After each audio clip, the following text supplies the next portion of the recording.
क्या जन्नत में जाने के लिए खुदा को मानना ज़रूरी है? बहुत से एथियस्ट बहुत से अच्छा काम करते हैं, इनको आखिरत में अजर क्यों नहीं मिलेगा? देखिए, एक बहुत अहम सवाल आपने किया है और मैं समझता हूँ कि इसका तफसीली जवाब देना ज़रूरी है। मैं अपने जवाब को सहरा के सफ़र की एक तमसील से शुरू करूँगा। सहरा के सफ़र में सबसे बड़ी मुश्किल पानी की किल्लत होती है। ऐसे किसी सफ़र में खुदा न खास्ता पानी ख़त्म हो जाए तो इंसान मंजिल को भूलकर पानी की तलाश को अपनी मंजिल बना लेता है।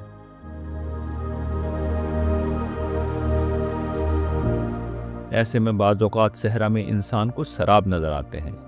सराब वो धोखा होता है जिसमें मुसाफिरों को दूर से चमकती रेत पानी की तरह नज़र आती है, मगर जब वो पानी की तलाश में वहाँ पहुँचते हैं तो रेत के सिवा कोई उनका मुंतज़र नहीं होता।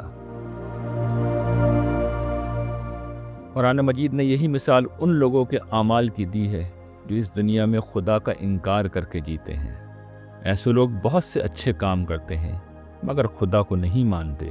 क़यामत के दिन जब वो परवरदिगार के हुजूर पेश होंगे तो देखेंगे कि जिस खालिक का वो इनकार करते रहे थे वो उनके सामने मौजूद है।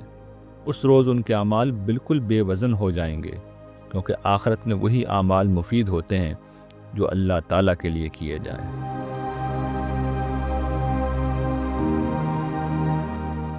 जिसने अल्लाह को माना ही नहीं वो अल्लाह के लिए कोई काम क्यों करेगा, और जो काम अल्लाह के लिए किया ही नहीं गया उसका आखिरत की मीज़ान में कोई वज़न नहीं होगा।